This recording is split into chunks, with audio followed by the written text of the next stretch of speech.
Hi everyone. सो इससे पहले वाली क्लास में हम पढ़ रहे थे न्यूक्लियोफिलिसिटी के बारे में। एक छोटा सा टॉपिक रह गया था, हार्ड एंड सॉफ्ट न्यूक्लियोफाइल्स। पहले उसे कंप्लीट कर लेते हैं, उसके बाद हम मूव करेंगे हमारे बेसिसिटी एंड न्यूक्लियोफिलिसिटी की तरफ। तो अगर हम हार्ड एंड सॉफ्ट न्यूक्लियोफाइल्स का क्लासिफिकेशन करना चाहें तो हम इन दोनों में डिस्टिंग्विश इस तरीके से कर सकते हैं। सिर्फ हमें दो चीज़ें देखनी होती हैं। सबसे पहले थिंग क्या होती है, हमारी इलेक्ट्रोनिगेटिविटी।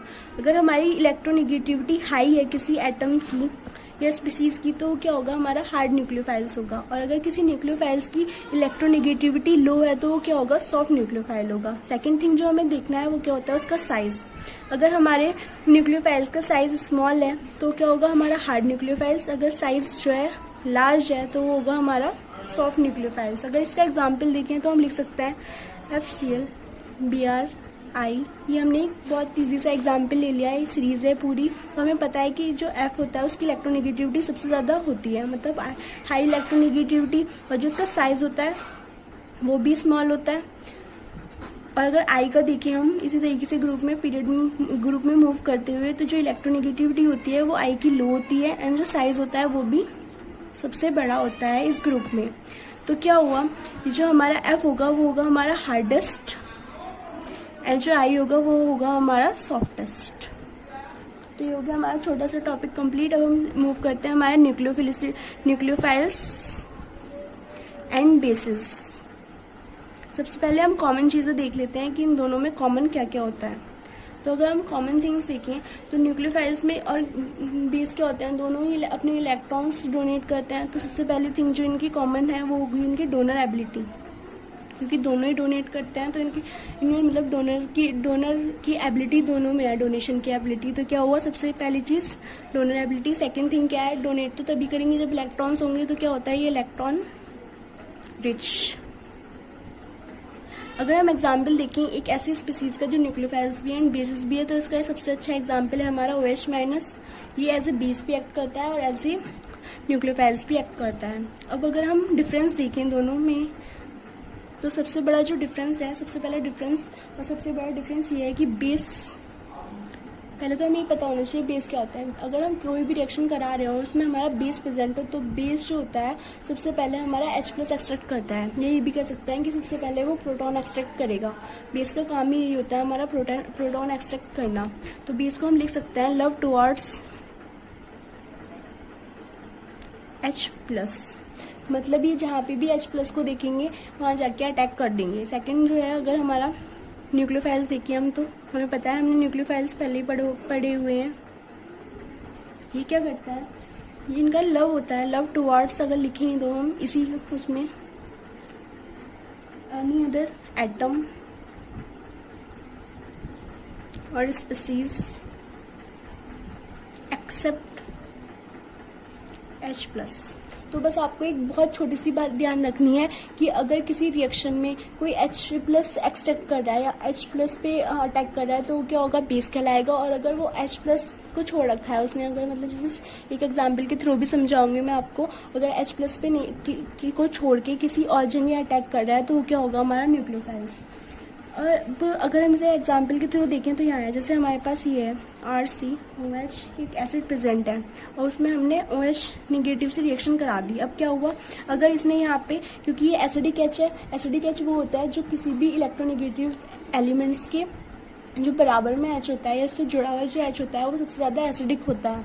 तो क्या हुआ, इसने अगर यहाँ पे कुछ इस तरीके से रिएक्शन कराया RCOO- और H2O बना लिया, तो ये क्या, उसने H+ एक्सट्रैक्ट करा, तो यहाँ पे तो ये एक्ट कर रहा है एज अ बेस।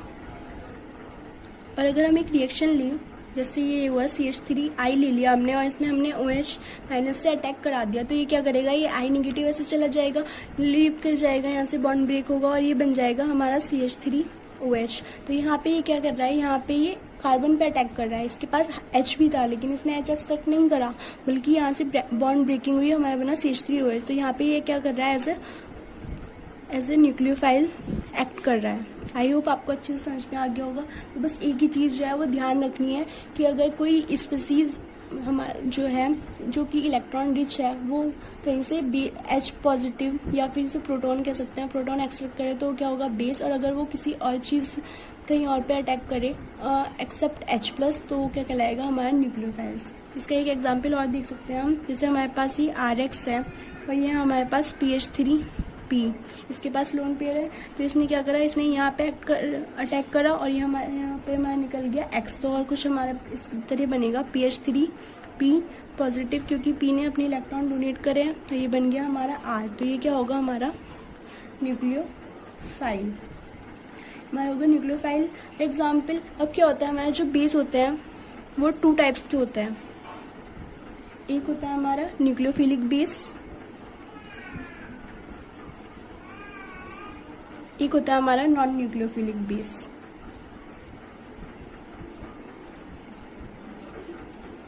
अगर हम न्यूक्लियोफिलिक बेस का एग्जाम्पल देखें, उसकी डेफिनेशन देखें, तो जो बेस किसी न्यूक्लियोफाइल की तरह भी एक्ट कर सके वो क्या कहलाएगा, हमारा न्यूक्लियोफिलिक बेस कहलाएगा। और अभी इसका एग्जाम्पल हमने देखा था OH माइनस, यह एक्ट कर सकता है बोथ एज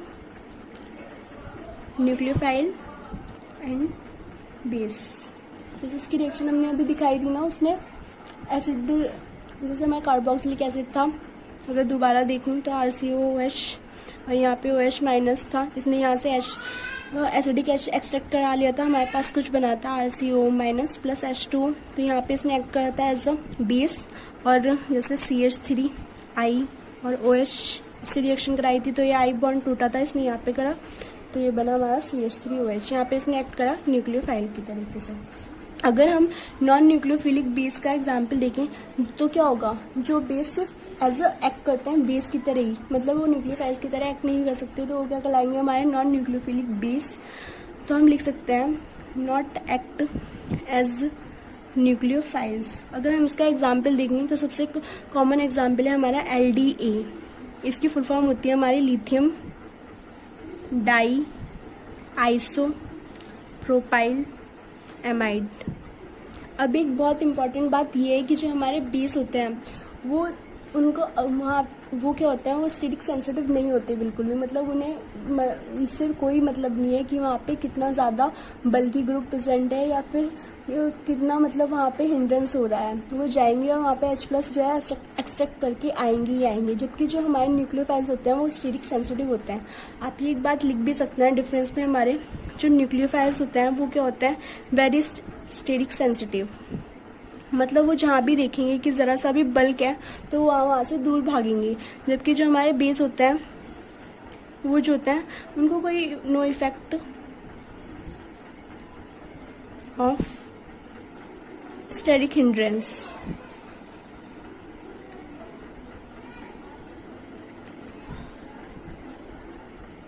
अगर हम इसे एक क्वेश्चन के थ्रू समझाएं तो ऐसे देख सकते हैं, अगर एक एग्जाम्पल ले लेते हैं हम, CH3O माइनस, ये हमारे पास एक कुछ इस तरीके से है, एक ऐसे बना हुआ है, 2 अल्काइल ग्रुप लग गए, और एक कुछ ऐसे, यहाँ पे लिख देते हैं A, यहाँ लिख देते हैं B, यहाँ लिख देते हैं C, और ये बना लेते हैं हम कुछ ऐसे, 3 अल्काइल ग्रुप लग गए। तो अगर हम यहाँ पे न्यूक्लियोफिलिसिटी का ऑर्डर लिखें तो क्या होगा हमारा, हमें पता है कि जो हमारे न्यूक्लियोफाइल्स होते हैं वो स्टेरिक सेंसिटिव होते हैं, तो जहाँ पे भी उन्हें स्टेरिक हिंड्रेंस दिख रहा होगा वहाँ तो बिल्कुल जाएंगे ही नहीं। तो जो हमारा न्यूक्लियोफिलिसिटी का ऑर्डर हो जाएगा वो क्या होगा, हमारा A जो होगा वो सबसे अच्छा न्यूक्लियोफाइल होगा, then B, then C, then D, क्योंकि D के पास तो बिल्कुल जाएगा ही नहीं, यहाँ पे बहुत ज़्यादा मतलब अल्काइल ग्रुप लग रहा है ना, तो यहाँ पे स्टेरिक हिंड्रेंस बहुत ज़्यादा है तो यहाँ पे जाएंगे ही नहीं। अगर हम इसी में ही हमारे बेसिसिटी का ऑर्डर देखें तो क्या होगा, बेसिसिटी क्या होती है, लेस स्टेरिक सेंसिटिव होती है, मतलब उसे कोई मतलब नहीं है कि वहाँ पे स्टेरिक हिंड्रेंस हो रहा है या नहीं हो रहा है। बेसिसिटी के लिए हमें ये भी रिक्वायरमेंट ज़्यादा होती है कि बस उसे क्या चाहिए होता है, उसे चाहिए होता है इलेक्ट्रॉन डेंसिटी मोर, मतलब जहाँ पे भी इलेक्ट्रॉन डेंसिटी ज़्यादा होगी वो अच्छा बेस होगा। तो अगर हम इसी क्वेश्चन में देखें तो क्या है, यहाँ पे हमारे ऑक्सीजन जो है दोनों एटम है ना यहाँ पे, तो वो क्या होता है, यहाँ पे CH3 जुड़ा हुआ है, यहाँ पे केवल ए मतलब सी के साथ 3 H जुड़े हुए हैं, जबकि यहाँ पे क्या है, यहाँ सी के साथ 3 एल्काइल ग्रुप जुड़े हुए हैं। हमें पता है जो CH3 है वो इलेक्ट्रॉन पॉजिटिव ग्रुप होता है, मतलब क्या है, वो इलेक्ट्रॉन की डेंसिटी इंक्रीज करता है, जहाँ पे भी लगा होता है उस जिस भी एटम पे लगा होता है उसकी इलेक्ट्रॉन डेंसिटी बढ़ा देता है। अब यहाँ पे क्योंकि 3 इलेक्ट्रो पॉजिटिव ग्रुप लगे हुए हैं और तीनों अपनी इलेक्ट्रॉन डेंसिटी दे रहे हैं ऑक्सीजन की तरह, तो क्या होगा, सबसे ज्यादा इलेक्ट्रॉन डेंसिटी यहाँ पे बढ़ जाएगी, जिसकी वजह से क्या होगा, ये अच्छे से अपना दे पाएगा। तो हमारा जो अगर बेसिसिटी का ऑर्डर हो जाएगा, तो बेसिसिटी का ऑर्डर होगा हमारा सबसे ज्यादा डी अच्छे से डोनेट करेगा, देन सी, देन बी, देन ए। शॉर्ट में लिखना चाहे तो हम लिख सकते हैं जो न्यूक्लियोफिलिसिटी होगी हमारी, न्यूक्लियोफिलिसिटी को हम पिछली क्लास में हमने देखा था ना कि न्यूक्लियोफिलिसिटी और पोलराइजेबिलिटी एक दूसरे के बिल्कुल प्रोपोर्शनल होती है, तो हम इसे पोलराइजेबिलिटी भी लिख सकते हैं।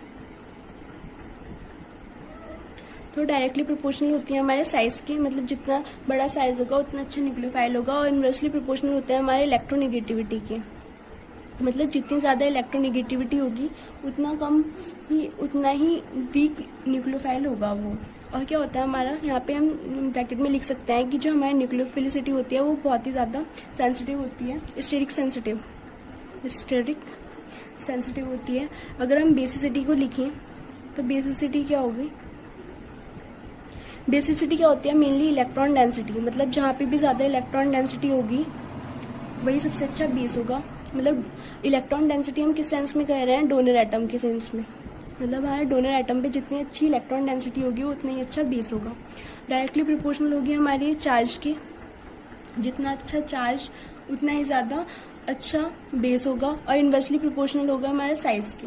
हम साइज कैसे देख सकते हैं, हमें क्योंकि अगर जैसे हम